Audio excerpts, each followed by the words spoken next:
ओम शांति। 7 जून 2024 के ईश्वरीय महावाक्य। पहले एक नज़र मुरली के मुख्य पॉइंट पर। बाबा ने कहा, पाप को रूहानी बच्चे भी प्यारे लगते हैं क्योंकि श्रीमत पर सारे विश्व का कल्याण कर रहे हैं। कल्याणकारी सब प्यारे लगते हैं। बाहर वालों से इतना प्यार नहीं रहेगा जितना बाप के बच्चों का आपस में होगा। बाप का भी आत्माओं से लव है ना, तो आत्माओं का भी आपस में बहुत लव होना चाहिए। यहाँ लड़ने झगड़ने की बात नहीं, हर एक को डायरेक्ट कनेक्शन रखना पड़ता है। हर एक को डायरेक्ट बाप से वर्षा लेना है। जितना जितना इंडिविजुअल बाप को याद करेंगे उतना वर्षा मिलेगा। देह अभिमानी बच्चे हैं, रावण के बच्चे हैं। हमारे तो नहीं है क्योंकि आपस में लोन पानी होकर रहते हैं। भल ईश्वरीय संतान कहते हैं परंतु आसुरी गुण है। तो जैसे देह अभिमानी है, देही अभिमानी में ईश्वरीय गुण होते हैं। और फिर बाबा ने कहा, सारी दुनिया ही लोन पानी है, लेकिन अगर ईश्वरीय संतान भी लोन पानी हो तो बाकी फर्क क्या रहा। तुम्हें आपस में लड़ना नहीं है, प्रेम से रहना यहाँ ही सीखना है। जो फिर 21 जन्म आपस में प्रेम रहेगा। बाप बच्चों को समझाने के लिए मुरली चलाते हैं, लेकिन देह अभिमान के कारण उन्हों को यह भी मालूम नहीं पड़ता कि बाबा हमारे लिए कह रहे हैं। प्रेम के सागर के बच्चे हो तो प्रेम से भरपूर गंगा बनना चाहिए। लड़ना झगड़ना, उल्टा सुल्टा बोलना, इससे न बोलना अच्छा है। यहाँ प्रेजेंट वह है जो सदैव बाप को याद करते हैं। सुदर्शन चक्र फिराते रहते हैं।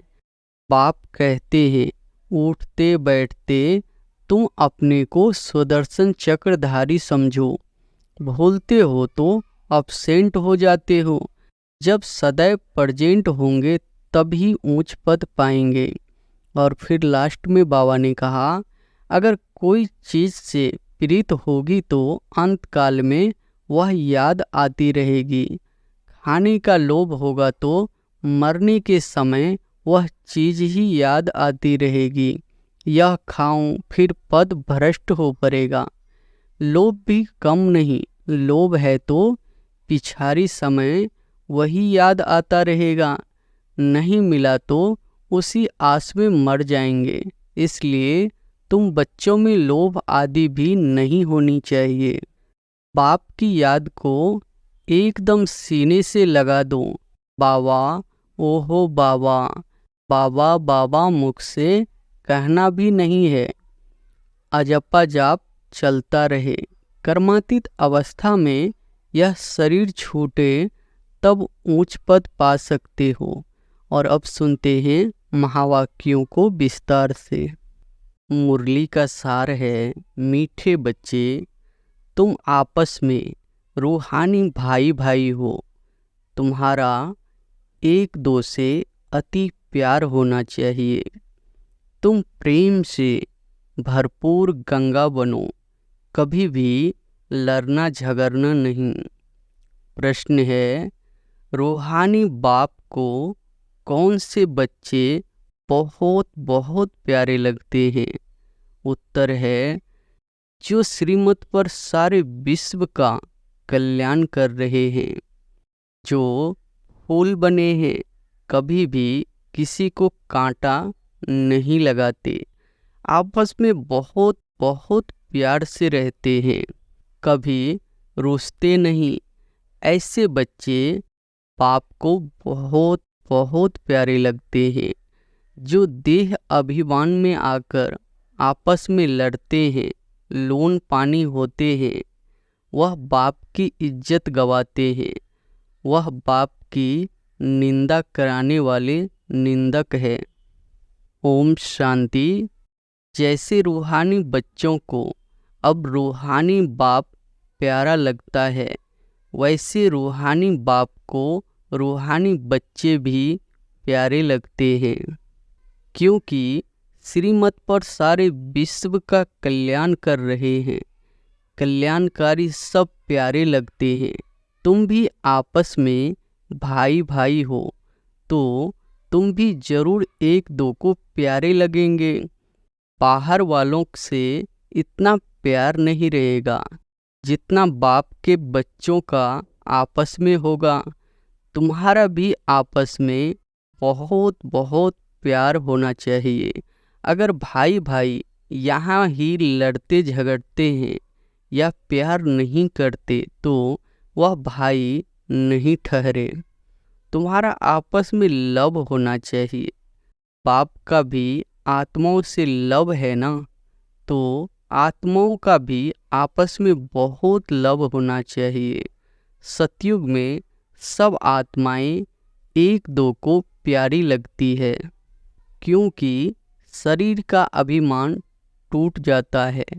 तुम भाई भाई एक बाप की याद से सारे विश्व का कल्याण करते हो, अपना भी कल्याण करते हो, तो भाइयों का भी कल्याण करना चाहिए। इसलिए बाप देह अभिमानी से देही अभिमानी बना रहे हैं। वो लौकिक भाई भाई तो आपस में धन के लिए, हिस्से के लिए लड़ पड़ते हैं। यहाँ लड़ने झगड़ने की बात नहीं, हर एक को डायरेक्ट कनेक्शन रखना पड़ता है। यह है बेहद की बात। योग बल से बाप से वर्षा लेना है, लौकिक बाप से स्थूल वर्षा लेते हैं। यह तो है रूहानी बाप से रूहानी बच्चों को रूहानी वर्षा। हर एक को डायरेक्ट बाप से वर्षा लेना है। जितना जितना इंडिविजुअल बाप को याद करेंगे उतना वर्षा मिलेगा। बाप देखेंगे आपस में लड़ते हैं तो बाप कहेंगे तुम निधंगे हो गया। रूहानी भाई भाई को झगड़ना नहीं चाहिए। अगर भाई भाई होकर आपस में लड़ते झगड़ते हैं, प्यार नहीं, तो जैसे रावण के बन जाते हैं, वह सब आसुरी संतान ठहरे। फिर दैवी संतान और आसुरी संतान में जैसे कि फर्क नहीं रहता, क्योंकि देह अभिमानी बनकर ही लड़ते हैं, आत्मा आत्मा से लड़ती नहीं। इसलिए बाप कहते हैं मीठे मीठे बच्चे, आपस में लोन पानी नहीं होना होते हैं। तब समझाया जाता है। फिर बाप कहेंगे यह तो देह अभिमानी बच्चे हैं, रावण के बच्चे हैं, हमारे तो नहीं है, क्योंकि आपस में लोन पानी होकर रहते हैं। तुम 21 जन्म सिरखंड होकर रहते हो। इस समय देही अभिमानी बन रहना है। अगर आपस में नहीं बनती है तो उस समय के लिए रावण संप्रदाय समझना चाहिए। आपस में लोन पानी होने से बाप की इज्जत गवाएंगे। भल ईश्वरीय संतान कहते हैं, परंतु आसुरी गुण है। तो जैसे देह अभिमानी है, देही अभिमानी में ईश्वरीय गुण होते हैं। यहाँ तुम ईश्वरीय गुण धारण करेंगे, तभी बाप साथ में ले जाएंगे, फिर वही संस्कार साथ में जाएंगे। बाप को मालूम पड़ता है कि बच्चे देह अभिमान में आकर लोन पानी हो रहते हैं, वह ईश्वरीय बच्चे कहला न सके। कितना अपने को घाटा डालते हैं, माया के वश हो जाते हैं। आपस में लून पानी नमक पानी मतभेद हो जाते हैं। यूं तो सारी दुनिया ही लून पानी है, लेकिन अगर ईश्वरीय संतान भी लून पानी हो तो बाकी फर्क क्या रहा। वह तो बाप की निंदा कराते हैं। बाप की निंदा कराने वाले, लून पानी होने वाले खोर पा न सके उनको नास्तिक भी कहते हैं। आस्तिक होने वाले बच्चे कभी लड़ नहीं सकते। तुम्हें आपस में लड़ना नहीं है, प्रेम से रहना यहाँ ही सीखना है, जो फिर 21 जन्म आपस में प्रेम रहेगा। बाप के बच्चे कहलाकर फिर भाई भाई नहीं बनते तो वह आसुरी संतान ठहरे। बाप बच्चों को समझाने के लिए मुरली चलाते हैं, लेकिन देह अभिमान के कारण उन्हों को यह भी मालूम नहीं पड़ता कि बाबा हमारे लिए कह रहे हैं। माया बड़ी तीखी है, जैसे चूहा काटता है जो मालूम ही नहीं पड़ता है। समय भी बड़ी मीठी मीठी फूंक दे और काट लेती है, पता भी नहीं पड़ता है। आपस में रुष्णा आदि आसुरी संप्रदाय का काम है। बहुत सेंटर्स में लून पानी होकर रहते हैं। अभी कोई परफेक्ट तो बने नहीं है। माया वार करती रहती है। माया ऐसा माथा मोड़ लेती है जो पता नहीं पड़ता है। अपने दिल से पूछना है कि हमारा आपस में प्रेम है व नहीं। प्रेम के सागर के बच्चे हो तो प्रेम से भरपूर गंगा बनना चाहिए। लड़ना झगड़ना उल्टा सुल्टा बोलना, इससे न बोलना अच्छा है। Hear no evil. अगर किसी में क्रोध का अंश है तो वह लब नहीं रहता है। इसलिए बाबा कहते हैं रोज अपना पोता मेल निकालो। आसुरी चलन सुधरती नहीं तो फिर नतीजा क्या निकलता है, क्या पद पाएंगे। बाप समझाते हैं कोई सर्विस नहीं करेंगे तो फिर क्या हाल हो जाएगी, पद कम हो जाएगा। साक्षात्कार तो सबको होना ही है। तुमको भी अपनी पढ़ाई का साक्षात्कार होता है। साक्षात्कार होने के बाद ही फिर तुम ट्रांसफ़र होते हो। ट्रांसफ़र होकर तुम नई दुनिया में आ जाएंगे। पिछाड़ी में सब साक्षात्कार होगा, कौन कौन किस मार्क से पास हुआ है। फिर रोएंगे, पीटेंगे, सजाएं भी खाएंगे, पछताएंगे। बाबा का कहना नहीं माना। बाबा ने तो बार बार समझाया है कोई आसुरी गुण नहीं होना चाहिए। जिनमें दैवी गुण है उनको ऐसा आप समान बनाना चाहिए। बाप को याद करना तो बहुत सहज है। अल्प और बे, अल्प मानो बाप, बे मानो बादशाही। तो बच्चों को नशा रहना चाहिए।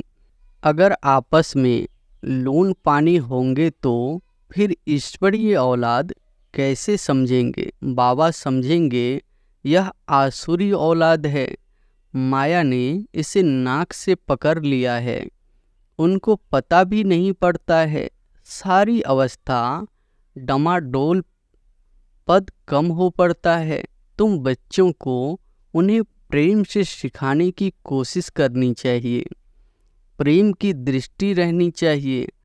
बाप प्रेम का सागर है तो बच्चों को भी खींचते हैं ना। तो तुमको भी प्रेम का सागर बनना है। बाप बच्चों को बहुत प्यार से समझाते हैं, अच्छी मत देते हैं। ईश्वरीय मत मिलने से तुम फूल बन जाते हो। सब गुण तुमको दे देते हैं। देवताओं में प्यार है तो वह अवस्था तुम्हें यहाँ जमानी है। इस समय तुमको नॉलेज है। फिर देवता बन गए तो नॉलेज नहीं रहेगी, वहाँ दैवी प्यार ही रहता है।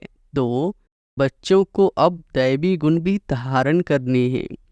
अभी तुम पूज्य बनने के लिए पुरुषार्थ कर रहे हो।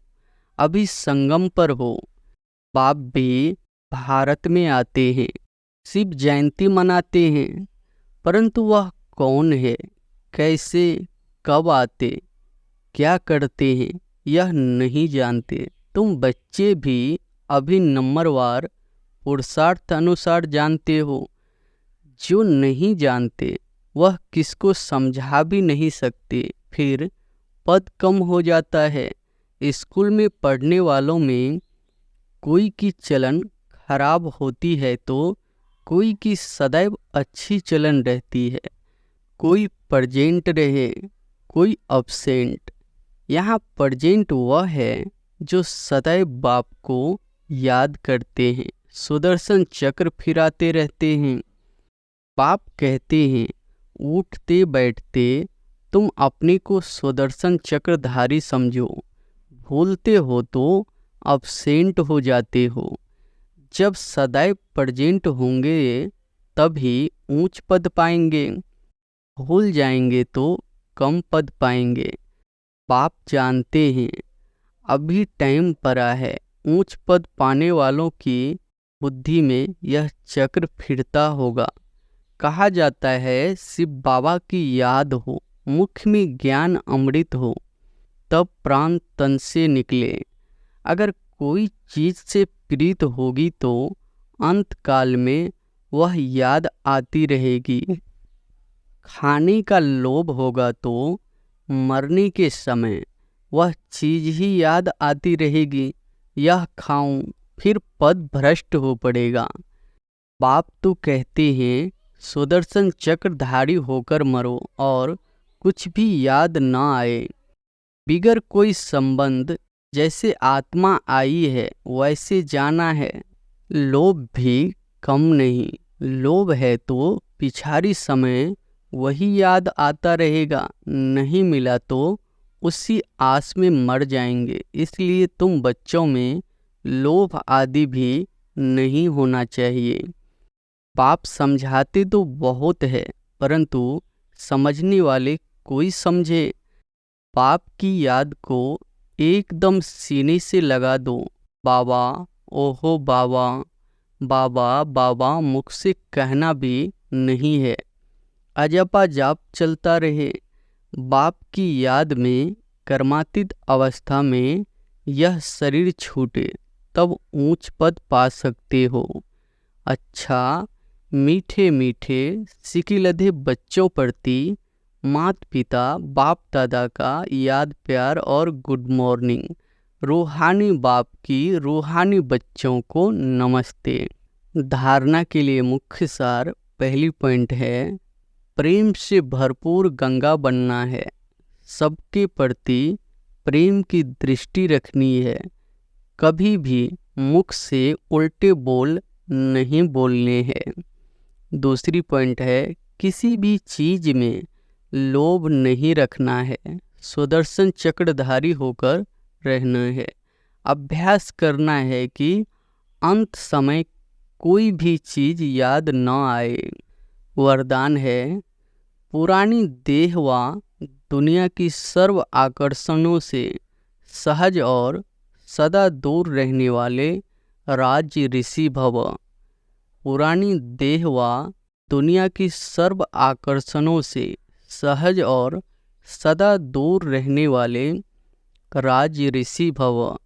राज्य ऋषि अर्थात एक तरफ सर्व प्राप्ति के अधिकार का नशा और दूसरी तरफ बेहद के वैराग का अलौकिक नशा।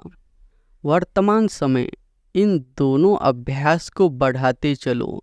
वैराग मानो किनारा नहीं, लेकिन सर्व प्राप्ति होते भी हद की आकर्षण मन बुद्धि को आकर्षण में नहीं लाए। संकल्प मात्र भी अधीनता न हो, इसको कहते हैं राज्य ऋषि अर्थात बेहद के वैरागी। यह पुरानी देह व देह की पुरानी दुनिया, व्यक्त भाव, वैभवों का भाव, इन सब आकर्षणों से सदा और सहज दूर रहने वाले। स्लोगन है साइंस के साधनों को यूज करो लेकिन अपने जीवन का आधार नहीं बनाओ। साइंस के साधनों को यूज करो लेकिन अपने जीवन का आधार नहीं बनाओ।